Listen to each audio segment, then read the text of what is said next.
The alien horde crushed humanity's outposts one by one. Blood-splattered bulkheads of ruined stations. Mangled corpses drifted between shattered ships and floating debris. All hope was lost. They came for Earth next. The future was bleak, with humanity facing extinction. Everything changed when Captain Jake Anderson and the Earth Defense Fleet arrived. Scanners on Captain Zarkon's Galactic Federation warship pinged with contacts dropping from hyperspace. The unknown human vessels emerged, weapons hot, charging across the battlefield to engage the alien marauders. Anderson opened comms. "This is Captain Jake Anderson of Earth. We're here to help. Zarkon, let's send these bastards straight to hell." The tide was turning. Maybe the future wasn't so bleak after all. Not with humans on the scene, bringing the fight to the alien scum. The battle for humanity's survival had only just begun. News of humanity's decisive intervention against the alien marauders spread like wildfire through the Galactic Federation's subspace communication network. Reports flooded in from remote outposts, each detailing how the humans had turned the tide of battle with their sudden appearance and advanced weaponry. On the planet Zephyria, capital of the Federation, Prime Minister Zorax sat in the Grand Council chambers, his brow furrowed as he studied the latest intelligence reports. The room buzzed with the concerned chatter of representatives from a myriad of member species. Ambassador Trellick of the Zamorian Empire stood to address the council. "I urge caution in our response to these humans," he said, his voice steady. "We know little of their capabilities or intentions. It would be unwise to act hastily." "Caution!" scoffed Councillor Dranok, his scaled features twisted in a sneer. "These humans pose a clear threat to our dominance. We must strike now, before they grow too powerful." Other councillors murmured their agreement, fear and hostility evident in their tones. Zorax held up a hand for silence, his decision made. "We will not act rashly," he declared, "but we cannot ignore the potential danger these humans represent. I hereby authorize the creation of a special task force to monitor their activity and develop contingency plans. We must be prepared for any eventuality." As the council session adjourned, Zorax's thoughts were heavy with the weight of responsibility. He knew that the choices made in the coming days could shape the fate of the galaxy for generations to come. Back on Earth, Commander Jake Anderson stood before a panel of high-ranking military officials, his face grim as he delivered his report. "The Galactic Federation is not an ally," he warned. "They view us with suspicion and fear. We must be prepared for the possibility of conflict." General Graves, a battle-hardened veteran with steel-grey eyes, nodded in agreement. "We've always known this day might come," he said. "It's time to mobilize our forces and shore up our defenses. We won't be caught unprepared." As the meeting concluded, Anderson couldn't shake the sense of unease that settled over him. Earth had emerged onto the galactic stage in a blaze of fire and fury, but now they faced an uncertain future. In the depths of space, Federation ships prowled the borders of human territory, their sensors probing for any sign of activity. On Earth, factories churned out weapons and ships at an unprecedented pace, as soldiers trained for a war that seemed all but inevitable. The galaxy held its breath, waiting for the spark that would ignite the flames of conflict. And in the heart of it all, humans and aliens alike braced themselves for the storm that was to come. Admiral Zorgax paced the bridge of his flagship, the Indomitable, his face etched with determination. He had been tasked with leading the Galactic Federation's covert operations against the humans, and he would not fail. "Commander Vrax," he barked, "what is the status of our infiltration teams?" Vrax, a wiry Zamorian with a reputation for ruthless efficiency, stepped forward. "Admiral, our operatives have successfully penetrated several key human military installations. They are in position to begin sabotage operations on your command." Zorgax nodded, a cold smile playing across his lips. "Excellent. We will strike swiftly and without mercy. These humans must learn the price of defying the Federation." The Admiral turned to his tactical display, studying the holographic map of human space. His eyes locked onto a small red-highlighted facility orbiting Mars. "What do we know about this installation?" he asked, pointing to the image. Vrax consulted his datapad. "Our intelligence suggests that it is a secret research facility, working on advanced weapons technology. We believe they are developing a device known as the Quantum Disruptor." Zorgax's eyes narrowed. "The Quantum Disruptor," he muttered. "A weapon of immense power. We cannot allow the humans to possess such technology. Vrax, dispatch your best infiltration team to the facility. I want those schematics, and I want that installation destroyed." "As you command, Admiral," Vrax said, bowing his head. On Mars, Dr. Eliza Hoffman wiped the sweat from her brow as she hunched over her workstation. The Quantum Disruptor prototype was finally taking shape, a sleek, deadly device that could change the course of the war. "Dr. Hoffman," a voice called from behind her, "we have a situation." Hoffman turned to see Lieutenant James, the facility's head of security, standing in the doorway. His face was grim. "What is it, Lieutenant?" she asked, a sense of dread creeping over her. "We've detected an unauthorized breach in the facility's perimeter," James said. "Unknown hostiles have infiltrated the complex." Before Hoffman could respond, a series of explosions rocked the facility. Alarms blared as the lights flickered and died, plunging the lab into darkness. "We need to evacuate," James shouted, grabbing Hoffman by the arm. "Now!" They raced through the corridors, the sounds of gunfire and screams echoing through the complex. As they reached the hangar bay, Hoffman's heart sank. The infiltrators had already stolen the Quantum Disruptor schematics and were laying waste to the facility. "Get to the shuttle!" James yelled, pushing Hoffman towards the waiting craft. Moments later, they were streaking away from the facility, watching in horror as it erupted in a massive fireball. The Federation had struck a devastating blow. Back on Earth, General Graves slammed his fist on the table as he received the news of the Mars attack. "Damn those alien bastards," he growled. "They've gone too far this time." He turned to the newly promoted Captain Anderson. "Jake," he said, his voice heavy with the weight of responsibility, "I need you to lead a strike force against the Federation. We have to hit them back hard and fast." Anderson nodded, his jaw set with determination. "I understand, sir. I've got just the target in mind. The Federation's main supply depot in the Zeta Reticuli system. If we can take it out, we'll disrupt their war effort and buy ourselves some time to regroup." Graves clasped Anderson's shoulder. "Do whatever it takes, son. The fate of humanity rests on your shoulders." As Anderson and his team set out on their mission, they knew the stakes couldn't be higher. They struck hard and fast, catching the Federation forces off guard and dealing a crippling blow to their supply lines. But even as they celebrated their victory, news came in of a massive Federation invasion fleet, heading straight for Earth. The battle for humanity's survival had reached its climax, and Anderson found himself leading a desperate defense against overwhelming odds. Ships clashed in the skies above Earth, while on the ground, soldiers fought and died in the rubble of once great cities. Sci-Fi. The war raged on with no end in sight. Captain Anderson and his team fought with everything they had, striking deep into Federation territory. They hit supply depots, weapons factories, and communication hubs, anything to slow the alien advance. But for every victory there were losses. Human colonies fell one by one, their populations enslaved or worse. The Federation's numbers seemed endless, their ships more advanced with each passing day. Still, Anderson refused to give up. He led his people with a fierce determination, his tactical brilliance keeping them alive against impossible odds. They became the stuff of legend, their exploits whispered in awe by soldiers and civilians alike. But even legends can't stop the march of time, or the march of a ruthless enemy with a new toy. The news hit Anderson like a punch to the gut. A human colony, Proxima Centauri, had been wiped off the map, reduced to atoms in the blink of an eye, billions dead, just like that.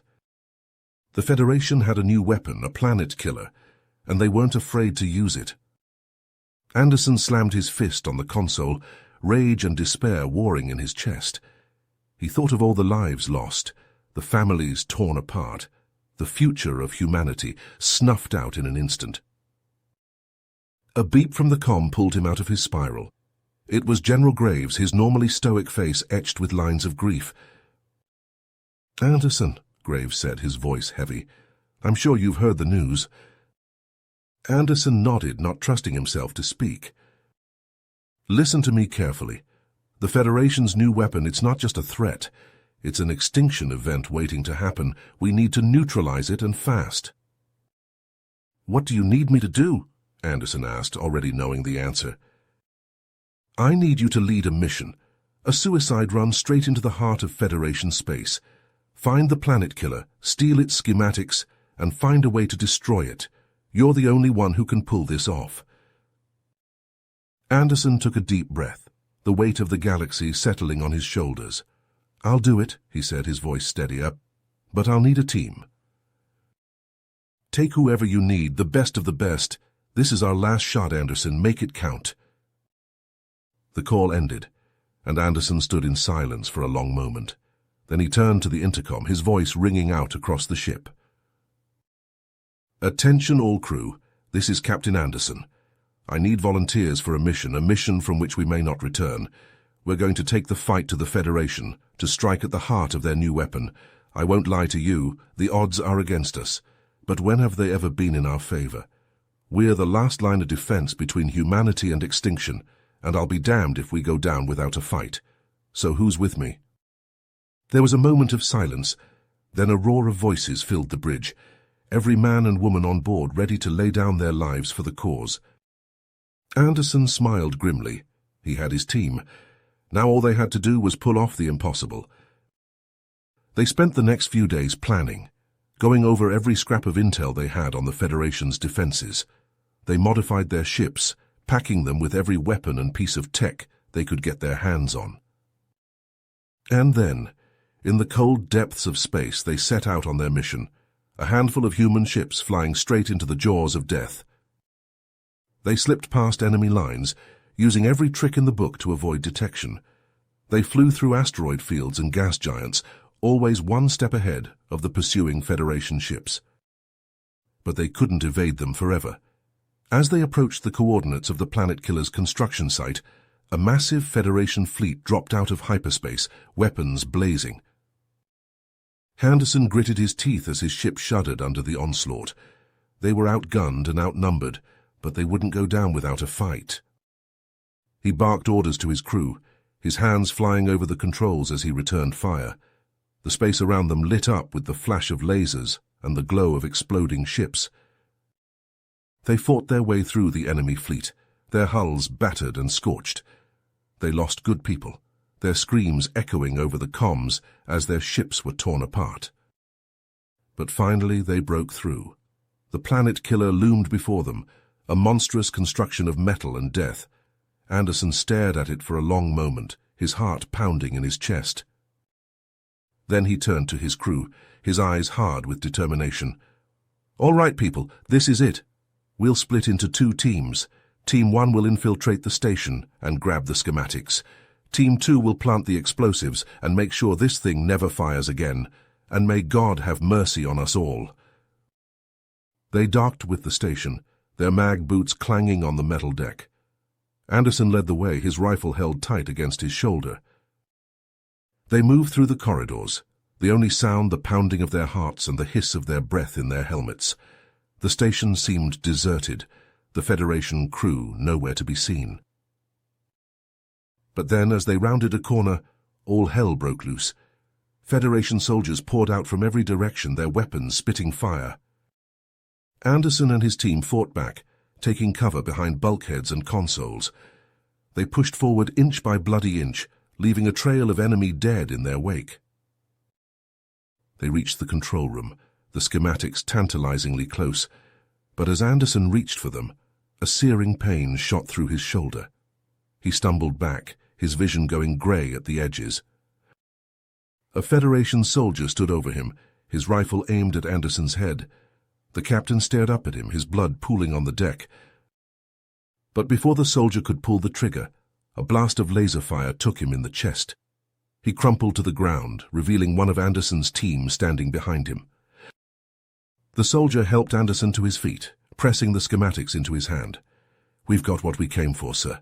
Now let's blow this thing and get the hell out of here." Anderson nodded, his jaw tight with pain.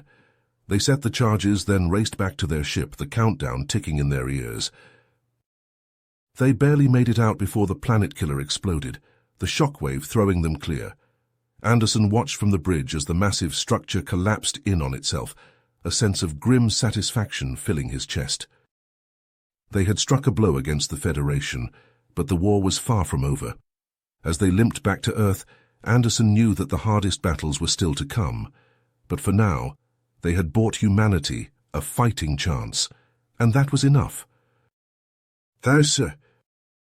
The Federation's most heavily guarded military installation loomed before Captain Anderson and his team, a monolithic structure bristling with weapons and crawling with enemy soldiers.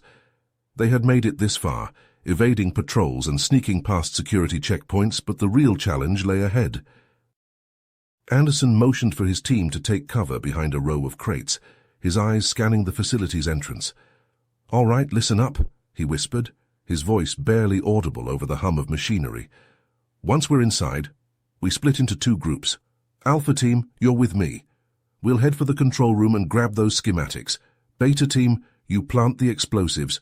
We rendezvous back here in 30 minutes. And if anything goes wrong, you get the hell out of here. Understood?" His team nodded, their faces grim with determination. They knew the stakes, knew that failure meant the end of everything they held dear. With a final signal from Anderson, they moved out. Alpha Team slipped through the entrance, their footsteps echoing on the metal flooring. They moved quickly, dispatching the occasional guard with silent efficiency. As they neared the control room, a sudden burst of gunfire sent them diving for cover. Federation soldiers poured into the corridor, their weapons blazing. Anderson and his team returned fire, the air thick with the smell of ozone and burning metal. They pushed forward, step by blood-soaked step, until they reached the control room door. Anderson slapped a breaching charge on the lock and stood back, his rifle at the ready. The door exploded inward and they stormed inside. The room was a maze of consoles and screens, with a handful of terrified technicians cowering in the corner. Anderson spotted the schematics on a nearby terminal and snatched them up, stuffing them into his pack. "Alpha Team to Beta Team," he barked into his comm. "We have the package. What's your status?" Static crackled in his ear. Then a voice broke through. "Beta Team here. Charges are set, but we've got company, lots of it." Anderson cursed under his breath. "Roger that. We're on our way." They raced back through the facility, the sound of gunfire and explosions growing louder with each step. As they rounded a corner, they found themselves face to face with Admiral Zorgax and his elite guard. The Admiral's eyes widened in surprise, then narrowed in rage. "You!" he snarled, his hand dropping to his sidearm. "I should have known it would be you." Anderson didn't waste time on words. He dove to the side as Zorgax's guards opened fire, their plasma bolts sizzling through the air. His team scattered, taking cover behind whatever they could find. The battle was brutal and bloody, with both sides taking heavy losses. Anderson fought like a man possessed, his rifle spitting death with every trigger pull. But even he couldn't dodge every shot, and a searing pain ripped through his shoulder as a plasma bolt found its mark. He stumbled, his vision going grey at the edges. Through the haze of pain he saw Zorgax standing over him, a triumphant sneer on his face. "It's over, human," the Admiral gloated. "Your pathetic species will soon be nothing more than a footnote in history." But Anderson wasn't done yet. With a final desperate surge of strength, he lunged forward, his hand closing around the detonator on his belt. Zorgax's eyes widened in horror as he realized what was happening, but it was too late. The world exploded in a blinding flash of light and heat. Anderson felt himself being thrown through the air like a rag doll, his body slamming into the unforgiving metal of the wall. When the smoke cleared, the facility was in ruins. The planet killer, along with Admiral Zorgax and his guards, had been reduced to nothing more than ash and twisted metal. Anderson lay on the ground, his breathing ragged and his vision fading. He heard footsteps approaching, and then his team was there, their faces etched with worry and relief. They half-carried, half-dragged him back to their ship, the schematics clutched tightly in his hand. As they broke atmosphere and set course for Earth, Anderson couldn't help but feel a sense of hollow victory. They had struck a crippling blow against the Federation, but at what cost? Entire worlds lay in ruins, millions of lives had been lost, and the scars of war would linger for generations. He thought of the choices that had led them to this moment, the decisions that had shaped the fate of the galaxy, and he wondered if, in the end, the price of survival had been too high. But there was no time for doubt or regret. The war was far from over, and the future of humanity still hung in the balance. Anderson knew that the choices they made in the coming days would determine the fate of all. As he lay back on the medical bed, his wounds being tended to by the ship's doctor, he couldn't shake the feeling that their greatest challenge was yet to come. The Federation would not take this defeat lightly, and they would be back, stronger and more determined than ever. But for now, at least, they had bought themselves a little more time, a little more hope, and in a galaxy torn apart by war, that was worth fighting for. Anderson closed his eyes, his mind drifting to thoughts of home and the people he fought to protect. They were the reason he kept going, the reason he would never stop fighting. No matter the cost, no matter the sacrifice, he would see this through to the end. For Earth, for humanity, and for the future they all dreamed of.